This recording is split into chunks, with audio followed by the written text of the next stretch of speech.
Between myself, Bella, Dr. Berry, Dr. Baker, and Dr. Chaffee, we have over 40 years of experience on the carnivore diet. So in today's video, each of us is going to share our best piece of brutally honest carnivore advice, starting from least amount of time on carnivore to the most. Since Bella and I are the new kids on the block, we're up first. So Bella, what's your best piece of brutally honest carnivore advice? Now, I know you're usually very nice, but for this video, we need some brutal.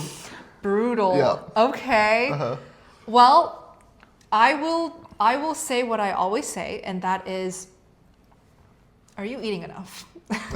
And I say this all the time on my channel, and I like to challenge people to even just consider the fact that maybe they still are not eating enough. And I try my best to show, not tell, by sharing how I eat, by sharing the fact that I thrive eating lots of fat, lots of butter. And instead of me talking about it, I like to just film myself eating it. And this tends to intrigue a lot of people because they see my plates of food and they are like, no way you're eating that plate of food yourself. That's for your husband as well, right? It's like, that's for the whole week, right? Nope, it's for my one meal for myself in one sitting. And I'm not saying that you have to eat like 5 pounds of meat in a day just like me when I started, but I'm just saying, if you are experiencing symptoms like the following: your hair is falling out. Every time you comb your hair, gobs of hair is falling out and it's breaking your heart. You have low energy. Even after 3 months on a carnivore diet, you still have low energy. You have poor sleep, okay? So that means you can't really fall asleep and you certainly cannot stay asleep throughout the night. And I would say the fourth top one is you have sugar cravings. It doesn't matter what time of day it is. If you have any sugar cravings, that could be a sign you're not eating enough. So all 4 of those symptoms, if you're experiencing any of them, I challenge you to ask yourself, am I eating enough? Well, you've found a way to make it relatively nice, so I'll be more brutal. Okay. What I think holds a lot of people back is dairy. Now, for me personally, whenever I consume pasteurized milk, my skin completely breaks out. And I think that's a problem for, not just the skin issue, but for people trying to heal. The problem with milk when it's pasteurized is it gets heated to these high temperatures. And because milk proteins are very unstable, they become denatured, and to at least to some degree, they become inflammatory. So that's why for me, my skin breaks out. But for other people with autoimmune conditions, when anyone in general trying to heal from something, I think pasteurized dairy is a big problem for them. Absolutely. And then also when it comes to weight loss, I think for most people, for a very large percentage of people on carnivore, the biggest problem when it comes to why I'm not losing weight is because they're consuming too much dairy. Yes. That is some brutally honest advice right there. In fact, I've heard stories of people who will go on carnivore for a month and they'll lose a lot of weight. Let's just say they lost 10 pounds in their first month. Then they'll add dairy back in. And the next month, they'll gain that entire 10 pounds back. Right. And when you think about dairy logically, right, it is quite literally designed by a species for the growth of its infant. Now, we've all stopped growing up, so we can only grow wide. Right. And when you look at how this happens, it's, on carnivore, we eat till we're full. Yes. Now with dairy, it doesn't fill you up very much, but it's very high in energy. And remember, body fat is simply stored energy. So if you consume less energy, your body's going to draw more energy from its fat, and you're going to lean out. So I think for a lot of people, if you're not seeing the healing results you're after, or you're not losing the weight, that you'd like, I think dairy is a big problem. Well, Great. Can be a big problem, I should say. Can be, yeah. Can be. Every time I talk to somebody who claims to have done the 90-day carnivore challenge, and I kind of question them and dig down into what actually happened, I find that there's a problem I've had recently is trying to find a good soap. Seriously, this soap here is a natural one, but it's filled with plant oils and a bunch of other chemicals. So many people have oily, flaky, and dry skin because of the products they're using. That's why I've partnered up with Beast Mode Soap. It's an animal-based, natural, grass-fed tallow soap. In fact, the unscented is only 2 ingredients: saponified grass-fed tallow and water. I use this soap every day. It comes in 4 different scents. My personal favorite is lemon leaf. Not only does it smell great, but my skin no longer dries out like it did with every other soap. They're offering 20% off right now, and if you use code MAX15, you get an extra 15% off. So head over to beastmodesoap.com to get the very best natural animal-based soap. Every time I talk to somebody who claims to have done the 90-day carnivore challenge, and I kind of question them and dig down into what actually happened, I find that there's a lot of sauces, a lot of rubs, a lot of condiments, a lot of coffee, a lot of protein shakes. And they're like, well, I mean, it's protein. I thought that was carnivore. It's very easy for people to either genuinely misunderstand what we're doing here or blindly say they did that when they really didn't do that. And I don't think they're trying to trick anybody. I just think they're like, well, I had no idea. We have a lady in our private community who thought she was doing carnivore exactly right and just not getting the results she was looking for. When I questioned her at a deeper level, I found out she was eating a keto brick every day, which, if people don't know, a keto brick it has some of the cleanest ingredients of any keto treat. But that's not carnivore. And so once she got that out of her diet, immediately she started to lose more visceral fat and started to notice reduced levels of inflammation. And so anytime somebody says, I did 90 days of carnivore, it didn't work for me, a few questions will often reveal maybe you ate a more meat heavy diet for those 90 days, but you didn't in fact really do carnivore for 90 days. I think it's because they don't understand the basic principles of what we're trying to accomplish here. There's nothing magic about meat or eggs. And a lot of carnivores go, wait, what? When I say that. But what the carnivore diet is the ultimate elimination diet. The benefits come from everything that you eliminate. Now, definitely, there are people out there with vitamin and mineral deficiencies, with fatty acid and amino acid deficiencies, that when they add more meat to their diet, they get healthier. They feel better. Their mental health is better. Absolutely true. But for the vast majority of people, especially people with diabetes, with metabolic syndrome, with hypertension, obesity, fatty liver, it's the elimination part of carnivore that works the magic. It's not magic, it's physiology. But it feels like magic because you can eat as much as you want. And all of these chronic medical conditions that you previously associated with, oh, I'm just eating too much food. Turns out, no, that's not the case at all. You were just eating too much of the wrong foods. Or in many cases, you're eating too many food adjacent products that pretend to be food, but aren't really human food at all. I love it when people go into their carnivore challenge with their eyes open.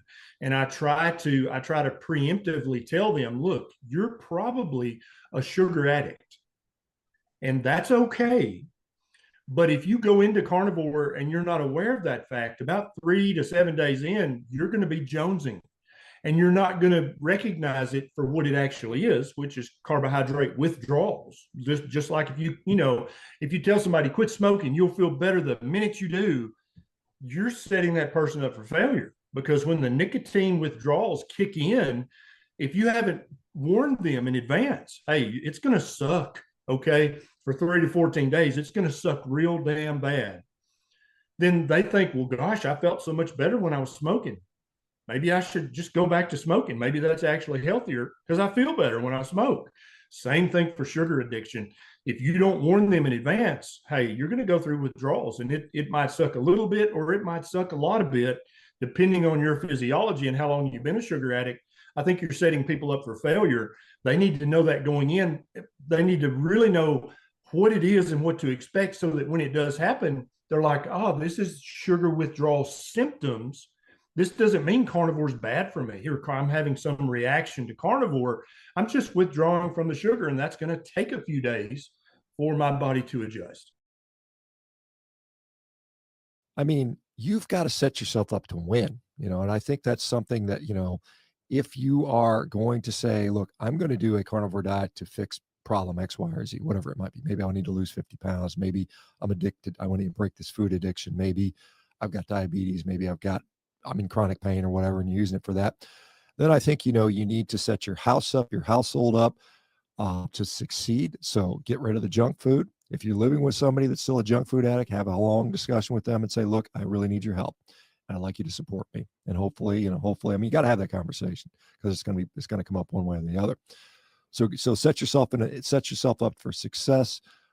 Don't undereat. I mean, any diet in which you are hungry all the time, any diet which you don't like the food, you're going to fail on. So if you need to cook and make crazy carnivore recipes and make carnivore chaffles and carnivore bread and carnivore pizzas, and because they're out there, there's recipes for that. You can make that. You can do that if you need to. Me, I'm a simplistic guy. Just give me a damn steak and I'm good to go.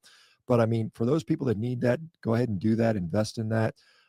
Find some supports. Find a supportive community, because even in 2025, when I first started talking about carnivore diet in like 2016, 99.99999% of the planet thought I was nuts, right? Today, it's like 99%. So, I mean, maybe 1% of the planet doesn't think I'm nuts. So we're making progress, and I think that progress is accelerating pretty rapidly, quite honestly. So, I think that you need support, and there are all kinds of communities, there are all kinds of places, all kinds of information to get this stuff. You just have to kind of be aware there's some wacky people in there and some kind of people that are kind of crazies. They have some somewhat wacky ideas. I try to be, if you listen to me talk, I mean, I'm pretty moderate. I mean, my book kind of is a pretty good primer into the diet. I think a lot of people use it as a common sense approach to it. Don't beat yourself up too bad. Don't worry about being perfect all the time. Do the best you can. Keep plugging away. And, and also I wouldn't just expect a miracle. You might have a miracle. I mean, I've seen a lot of miraculous things happen with carnivore, but don't expect that. I mean, use it as a positive tool, and don't neglect the other things. I mean, sleep is so incredibly important. Not being sedentary. This is like I said, I told you I've got 5 podcasts today. This is the third of 5 podcasts. I'm standing all day. I mean, I'm not sitting on my butt. And if you look at, when I'm standing, I'm moving more. I'm moving my arms. I'm a huge proponent of exercise and working out and getting strong. And yes, that's all great and important, but more important than that, if you're sedentary, don't be sedentary. Get up out of the seat, stand, move. If you're sitting, could you be standing? If you're standing, could you be walking? Just keep that mindset going, because that's going to have much more of an impact on your health than going from moderately active to a world-class athlete. That's all just fluff stuff. It doesn't really matter that much. It's not being sedentary. And then from there, you get a little bit stronger, be in the top third of your, age range. You're going to be fine with that stuff. So get support, eat plenty. Don't be afraid. I mean, don't worry about losing weight right away. I mean, even if that's your goal, even if that's your main goal, change your relationship with food. Enjoy the hell out of what you're eating. Learn how to cook. My God, you should know how to cook a steak. I mean, learn how to cook a good steak. I mean, I grew up with, and I love my mom, but my mom was an awful cook. And I don't think I had a good piece of meat until I was 30. I mean, because it's never, it was always overcooked, and everybody's like chewy, dry. And it's like, no, what do you don't like this stuff? But I mean, learn how to cook, savor it, it becomes an art form. It becomes fun. Cooking a good steak is, I mean, it's not just eating it. It's the act of getting it right. It's just intrinsically satisfying when you nail that perfect sear and you get that perfect, beautiful medium rare on the inside. I'm not telling people how to cook, but I mean, that's for me. That's what does it. So learn how to do that. Find joy in that. Realize that, people ask me about, what about your cheat meals? What do you cheat? And I'm like, I eat ribeye steak almost every damn day. That I get to cheat. My whole diet is a cheat meal. I mean, in my view, and it is kind of a cheat code in many ways, because you get to enjoy this forbidden food. I mean, so many of us have been brainwashed to think, oh, red meat. Oh, yeah, everybody likes a steak, but I know I am not supposed to eat too much of that. Is bad for me. It's not. It's fine. It's good for you. Eat it up. Enjoy it. Educate yourself. There's a lot to learn. I mean, this is a new physiology that you have to understand. Most physicians don't understand this, and so you're going to have to find, people that didn't know what they're talking about.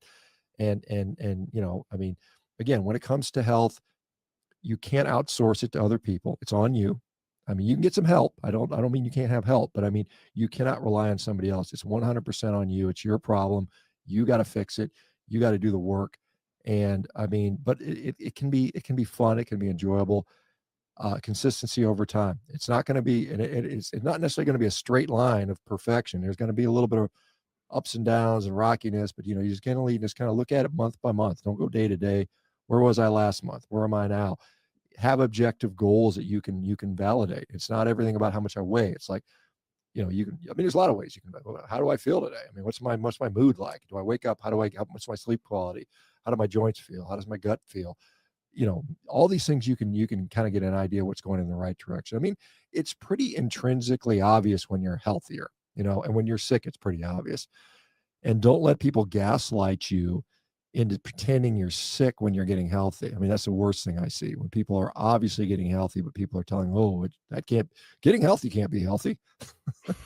It can't be good for you if you're getting healthy. I mean, it doesn't make sense. We're clearly getting better. So you're gonna have to sort of you're gonna have to let go of some long held beliefs. You might have to surround yourself with some positive people. You might have to let go of some naysayers and people that are keeping you back. So it might require an entire overhaul to have success. Most people do gain a lot of benefits right away, and others, it takes a bit longer. And it can be very frustrating because they look at other people and say, wow, this guy's losing so much weight and they're getting so much healthier in all these other sorts of ways, and it's just not getting there for me yet. I don't feel that I'm quite there yet. And some people say, well, maybe it just didn't work for me. You always have to, it's always individual. It's very individual. So you always have to ask, okay, what exactly are you eating? Sometimes they're still including stevia or monk fruit sugar or erythritol, those sorts of things, or having different sorts of things that aren't quite fully there. There, a lot of people think of a carnivore diet as, okay, I'll just eat more meat and slightly less plants. And it's just getting rid of everything. It's like no plants, no mushrooms, no sugar or any sweeteners, and nothing artificial. You're just eating whole meat and a lot of fat and just drinking water. And if you do that, people definitely have the best outcomes and results.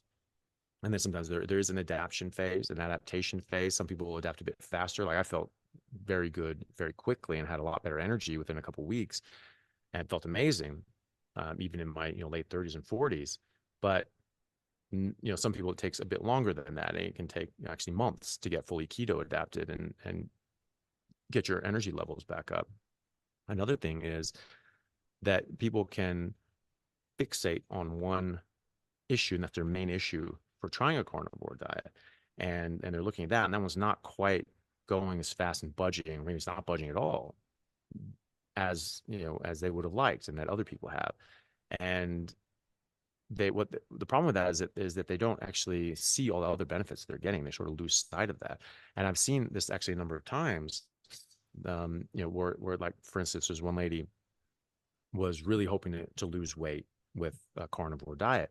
And she said, just it didn't really work for her. It was unfortunate because she actually really liked it. She really liked the carnivore diet, made her feel really good. She had good energy and felt better and much, got rid of her brain fog. And, she came off her medications for her autoimmune diseases and put that into remission. And so everything was really great, but she just didn't lose weight. So I guess it just didn't work for me. And, which is unfortunate because she was having such good results with a carnivore diet in these other ways that she just, it was a shame to have to come off it and go back to eating the way she was before. And then all of her autoimmune issues came back and so on.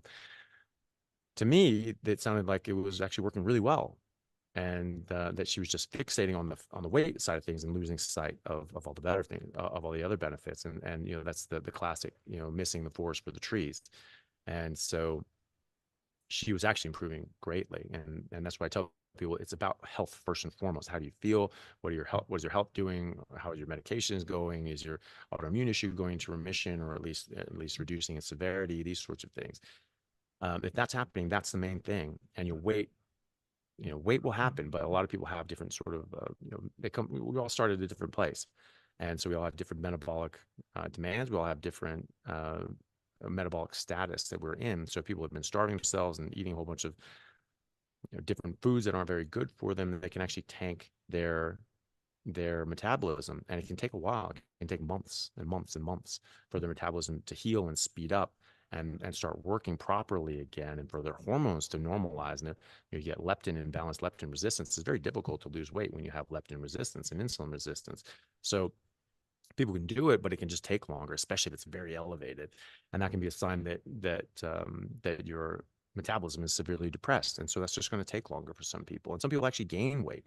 And so if they were fixated on that, they could just be like, okay, well, I'm not doing this anymore, and losing sight of the fact that they're getting all these other benefits from it. And you have to work through this. People spend decades putting themselves into a position of ill health and often obesity. But you don't have to be obese to be sick. I have plenty of patients who were skinny and extremely metabolically sick. And so it takes decades. You take decades to get you into that position, and we think that it should just all resolve in a couple of weeks is probably not realistic, and so we can get blinded by that as well. And so it's good to remember that this is going to take time, and we took decades to get in. It's not going to take decades to get out, but it is going to take longer than a few weeks or even a few months, and possibly even a few years before you get a full resolution up to what you can. What I like to tell people is that there's no shortcuts. You walk 10 miles into the woods, you have to walk 10 miles out. That's all there is to it. And so just, keep that in mind. Focus on the positives. Look at the different things that are helping you, your energy levels, your skin, your autoimmune issues, all these other sorts of things. Look at those. Remember, it's health first, body composition distant second, weight never, because you can put on muscle and you can lose fat and you can stay the exact same weight. And so that has to do with composition. The weight on the scale doesn't tell you anything about body composition. And your body composition doesn't necessarily tell you anything about your health. It's your health that's the most important thing. Body composition will happen. And even if you don't get down to your perfect body composition, you're at least going to be as healthy as you possibly can be for the point that you're at. If you start this at a later point in life, you may not be able to be as healthy as if you started this earlier in your life and just did this perpetually. But you can still optimize your health for where you are and be the best in the best health and the best body composition that you can be for where you are now. But it takes time, and just be patient. Talk to people who've gone through it, get some advice, make sure you're doing it pretty strict. If you're eating anything else besides fatty meat and water, stop it. Make sure you're eating enough. Make sure you're eating enough fat. You eat fatty meat until it stops tasting good. You make sure you get enough water. Sometimes people feel a bit gross. Sometimes their electrolytes can be a bit off. You need to recognize that, and you need to correct that if you need to. I don't use salt anymore at all. I get all my electrolytes from my food. But early on, people can lose more electrolytes than they normally would, because when insulin is adjusting, you can end up losing more electrolytes than you would want to. And so you actually have to add in more electrolytes as a result of that, even more than taste good. You just have to get more electrolytes in you. So there's always a workaround. I mean, I work with people all the time on this, and any little issues that come up, there's almost always a workaround. I really haven't met anybody that we haven't been able to figure out how to optimize their health and fix their issues. And sometimes, the solution is you just have to give it more time, because it's your body is adjusting and adapting, and you just have to let it do its thing. Mm-hmm. I think another thing that really holds people back, and I'd love to know your thoughts on it, is dairy. A lot of people, they'll go on carnivore and they'll hear that dairy is, I mean, in most people's definition, dairy falls in the terminology of carnivore. And so they'll hear this and they think they have free reign on dairy. And it tends to have some pretty unfavorable outcomes, to put it nicely, for some people. What are your thoughts on that? Well, I mean, it is definitely technically carnivore. It's coming from an animal, but that's not to say that things like honey are carnivore because they come from a bee, because it's not really from a bee. It's not made from a bee. It's the concentrated nectar that they swallow and then regurgitate up. So actually vomit it back up, and they sort of have it in this stored concentrated form that they can then eat later. And bees are a very different form of life. Insects are very different than mammals are. But dairy is a bit of a gray area, because some people do fine on dairy and other people have a bad reaction to it. It can be quite pro-inflammatory. The casein proteins can be quite inflammatory. This is where they have A1 and A2 milk. A2 milk and A2 dairy is less inflammatory because it has A2 casein, but it's still inflammatory. It's just not as inflammatory as A1. And so again, this is compared to what? Compared to A1, yes, A2 is better. Compared to no casein at all, no, it's not good. And so we're not as good. And so it's one of those things that I think people have to be very careful with. Like I don't really use dairy. I mean, if I were, I would use it as a condiment. I would use it very rarely. I would use it as a condiment with meat, where I would melt some cheese onto meat, like a burger patty or something like that. I don't just maybe have a glass of raw milk every now and then when it's available, and with a meal or something like that. But I wouldn't just sit there just drinking a bunch of milk. And I wouldn't just eat a bunch of blocks of cheese, and I wouldn't eat just bowls of yogurt or anything like that. If you're going to use dairy, use it infrequently and you use it as a condiment. And most people actually do a lot better without it. It can also cause a bit of compulsive eating, cause people to eat more than they would necessarily want. If you're just eating what you're designed to eat, if you're just eating meat, then your body will tell you when to stop. It just stops tasting good. And but you can keep eating dairy for some reason. You just keep drinking milk, certainly, because that has carbohydrates that will raise your insulin, that will block your leptin, that will cause you to overeat. And so not very good. But there are other molecules in dairy, including cheese and things like that, that can cause a bit of compulsive eating and just saying, I want more, I want more, I want more. And so I think it's a good idea to really stay away from dairy. And I totally agree with you. When you tell people it's like, yeah, you can have dairy, but, and I give that whole spiel, all they hear is like, oh, I can have dairy. And they're just eating just chunks of cheese and bowls of dairy and yogurt and just dumping down gallons of milk and things like that. And they're like, oh my God, I'm putting on weight. This is bullshit. And it's just like, okay, well, what are you eating? And it's a lot of dairy typically. And so that's a classic weight loss stall and something and a classic weight gain. Which is what dairy is supposed to do. It's supposed to make young animals and young mammals eat enough to put on weight because they need to grow. They need to grow quickly so that they can be safe and strong and an adult to protect themselves and defend themselves, because they're very vulnerable when you're a small animal. So it's definitely not ideal. It is carnivore, it is definitely part of that, but it's not ideal. It has a lot of good nutrients, has some things that you don't want, but it's not a complete nutrition. Like, you can't just live on cheese. You can live on steak. And so it's not something that you should just eat on its own, and you shouldn't eat much of it. So if you wanted to use it as a condiment, if that helped you, especially people that have difficulty, like just can't get their head around just eating meat and that's it, then, adding a bit of dairy and having that sort of thing as the adjunct, or using these different recipes that involve cream and cheeses and things like that to make chaffles and those sorts of things that helps you get along with it, that's fine. But just do understand this can cause inflammation. Anyone with autoimmune issues really should not eat any dairy. Should really just stick to just red meat and water. And if you react negatively to dairy, you should definitely not have any dairy. And everyone else, use it very sparingly, very infrequently, and only as a condiment, because it will make you gain weight, and it will make you stop losing weight, and it can make you put on fat and not feel as good as you could. And so obviously that's not what we're going for. In this video here, I break down who should avoid dairy, as well as how you can continue to enjoy dairy without it ruining your carnivore results. It's a complete guide to dairy on the carnivore diet. Anyways, I hope you enjoyed, and I'll see you next time.